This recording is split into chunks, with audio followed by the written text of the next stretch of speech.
Well, here we are, making our famous appelskivers for Danish Days. And we have a special pan to make them in, and this is kind of a heritage thing that the grandfathers and grandmothers brought the recipe over from Denmark. That is artistic.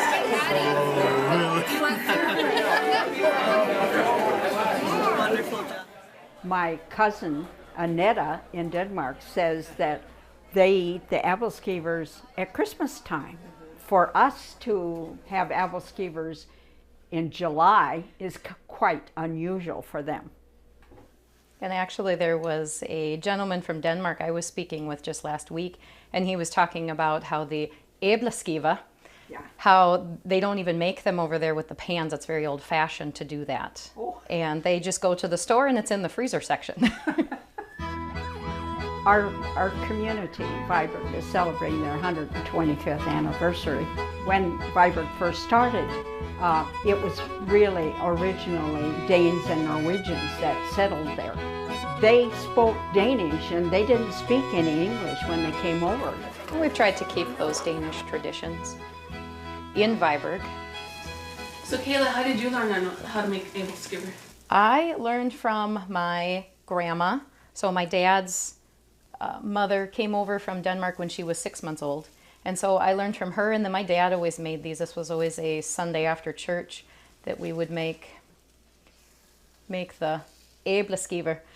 Yeah. I have a tough time saying it Americanized now that I'm working on my Danish. Yeah. Where did you ladies get your pans? Oh, Curtis's mother had 2 pans, and so this is the one I have the best luck in. And actually my pan I got at an antique store in Beersford, because my parents have the one that's been our family's, that was my grandmother's, and I decided I needed my own. And then actually my pastor was cleaning out his kitchen, realized there was one in the parsonage, and he'd never made it before and didn't have any desire to keep it. And he said if somebody didn't take it, it would probably go out to the garbage. I said, oh no, please, please, please. So then I acquired a second one just not too long ago, which works well for making these for Danish Days, because I can get 2 pans going if I have somebody helping mix.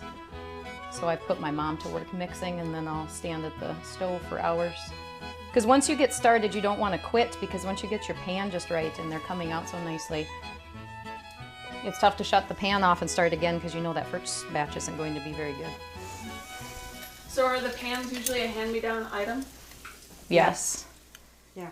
Most people in town, if you talk to them, it was their grandmother's or a aunt or someone that it's been passed down to. But then I don't know how the kids fight over them.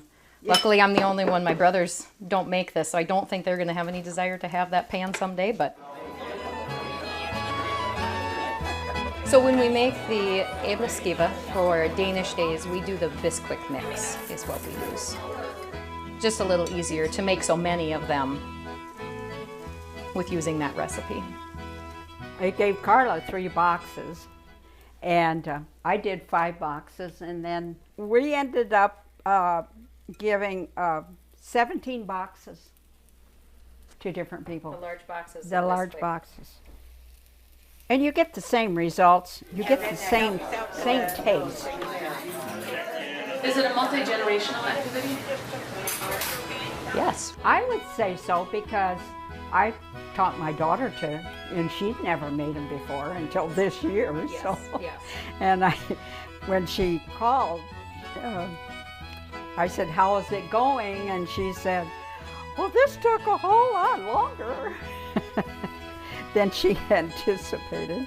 Yes, but my grandmother taught my father and my aunts, and then it's been passed down then to my cousins. And actually we have a Danish Girls Weekend is what we call it.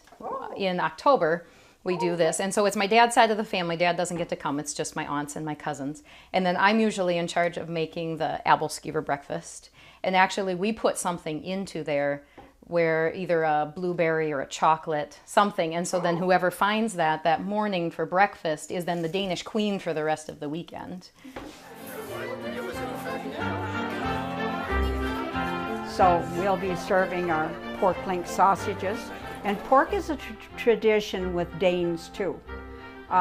You know, for the Westerners, beef is kind of a tradition, but in Denmark, they eat a lot of pork. Everybody loves to eat. It's a good thing to bring us together. Sit down to a meal, have something to eat. And again, that is Danish tradition, because when you go over to Denmark, they entertain with a lot of food and coffee, strong coffee. When we were over at Denmark 26 years ago, you go on a picnic and it's a full course meal. And so I think we just have carried on that tradition of eating is important, and nutritional eating is very important. But we think these are pretty nutritional because it's got what we need. It'd sustain you for a day. Yeah. Dane for a day. That's perfect.